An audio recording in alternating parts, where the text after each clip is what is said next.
జనగామ జిల్లాలో విషాద ఘటన కూడా చోటు చేసుకుంది. బ్రేకింగ్లో చూస్తున్నాం. ఆడపిల్లని తెలిసి గర్భస్రావం చేయించడంతో ఓ మహిళ మృతి చెందినట్లు ఆరోపణలు వచ్చాయి. రఘునాథపల్లి మండలానికి చెందిన భాస్కర్ గౌడ్, శ్రావణి గౌడ్ దంపతులకు ఇప్పటికే 2 ఆడపిల్లలు ఉన్నారు. మూడోసారి గర్భం దాల్చిన శ్రావణిని భర్త పుట్టింటికి పంపించినట్లు సమాచారం. అక్కడ లింగ నిర్ధారణ చేయగా ఆడపిల్లని తేలడంతో గర్భస్రావం చేయించారని భర్త ఆరోపించారు. అనంతరం శ్రావణ ఆరోగ్య పరిస్థితి విషమించడంతో గాంధీ ఆసుపత్రికి తరలించారు. చికిత్స పొందుతూ మృతి చెందింది. భర్త ఫిర్యాదు మేరకు జనగాం పోలీసులు కేసు నమోదు చేసి దర్యాప్తు ప్రారంభించారు. ఘటనకు సంబంధించిన పూర్తి వివరాలను పోలీసులు విచారణ అనంతరం వెల్లడించనున్నారు.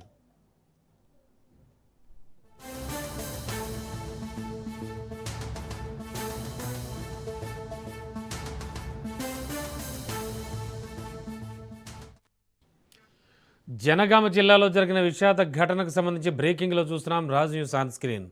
ఆడపిల్లను తెలిసి గర్భస్రావం చేయించడంతో ఓ మహిళ మృతి చెందినట్లుగా ఆరోపణలు వస్తున్నాయి.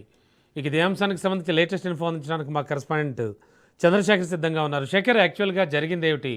ఇటు అమ్మాయి తరపు వాళ్ళు ఏం చెప్తూ ఉన్నారు, అలాగే ఇటు రఘునాథపల్లి మండలానికి చెందినటువంటి ఈ భాస్కర్ గౌడ్ ఏం చెప్తున్నాడు? రమణ, జనగామ జిల్లాలో దారుణం చోటు చేసుకుంది. రఘునాథపల్లికి గ్రామానికి చెందిన భాస్కర్ గౌడ్, శ్రావణి దంపతులు. వీరు ప్రస్తుతం భాస్కర్ గౌడ్ హైదరాబాద్ లో ఆటో నడుపుతున్నాడు. ఈ భాస్కర్ గౌడ్, శ్రావణి గౌడ్ దంపతులకు ఇప్పటికే 2 ఆడపిల్లలు జన్మించారు. మళ్ళీ శ్రావణి గర్భం దాల్చింది. గర్భం దాల్చి 5వ నెల ఉండటంతో తను వృత్తిరీత్యా ఆటో డ్రైవర్ కావడంతో కొంత ఇక్కడ ఒంటరిగా ఉండలేక అమ్మగారి దగ్గర ఉంటాను కొద్ది నెలల పాటు అని చెప్పేసి భార్యాభర్తలు ఇద్దరు అనుకొని భార్యని తన అత్తగారింటికాడ దింపడం జరిగింది. ఈ నేపథ్యంలోనే అక్కడ ఉన్న కొంతమంది సలహాలతో ఇప్పటికే 2 ఆడపిల్లలు ఉన్నారు, మళ్ళీ ఏమన్నా ఆడపిల్ల పుట్టే అవకాశం ఉందా అనేసి అక్కడ ఒక ఆర్ఎంపీని, శ్రావణ్ అనే ఆర్ఎంపీని సంప్రదించారు. శ్రావణ్ అనే ఆర్ఎంపీ లింగ నిర్ధారణ పరీక్షల కోసం హన్మకొండలోని ప్రవీణ్ అనే వ్యక్తి దగ్గరికి లింగ నిర్ధారణ పరీక్షల కోసం తీసుకెళ్ళడం జరిగింది. ప్రవీణ్ గతంలో 2023లో కూడా ఈ విధంగానే లింగ నిర్ధారణ పరీక్షలు చేసే విషయంలో అప్పటి వరంగల్ సిపి ఎంక్వైరీలో తేలడంతో ఇతన్ని పైన కేసు నమోదు చేసి జైలుకు కూడా పంపించారు.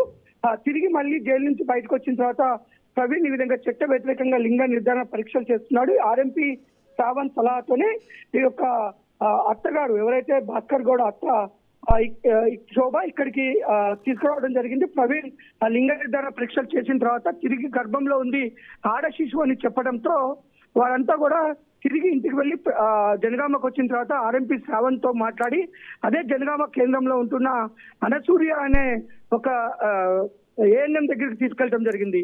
అనసూర్య ఏఎన్ఎం ఇప్పటికే నీకు 2 ఆడపిల్లలు ఉన్నారమ్మా, మళ్ళీ పుట్టబోయేది కూడా అమ్మాయి కాబట్టి ఈ వద్దు, నువ్వు గర్భస్రావం చేయించుకో, 3 ఆడపిల్లలు పోషించాలంటే మీ ఆయన కూడా కష్టం అవుతుంది, అటు వృత్తిరీత్యా ఆటో డ్రైవర్, మీ కుటుంబంలో విభేదాలు వస్తాయని చెప్పి అతను ఒప్పించి మన ఈ యొక్క అనసూయ చిన్న ఇంట్లోనే గర్భస్రావం చేయడం జరిగింది. అంటే పిండాన్ని తీసిన తర్వాత 2 రోజుల తర్వాత తీవ్ర రక్తస్రావం రావటం, వెంటనే హన్మకొండలోని ఒక ప్రైవేట్ ఆసుపత్రికి తరలించారు.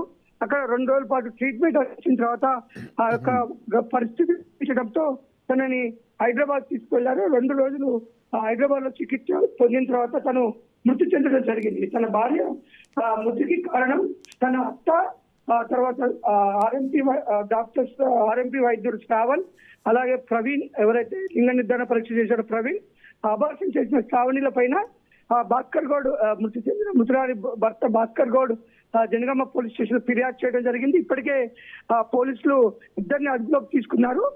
మరో 2 పరారీలో ఉన్నట్టుగా పోలీసులు చెప్తున్నారు. మొత్తానికి ఒక ఆడపిల్ల పుడుతుందని అత్తింటి వారు ఇలాంటి అబార్షన్లు చేపించే రోజుల్లో మనం చూసాము. కానీ తల్లే తన కూతురికి అబార్షన్ చేయించడం, ఆ అబార్షన్ వల్ల మృతి చెందడంతో ఇటు భర్తకును 2 పిల్లలు కూడా అనాథలు అయిపోయిన పరిస్థితి. ఆ భర్త కూడా తన ఆవేదన చెందుతున్నాడు.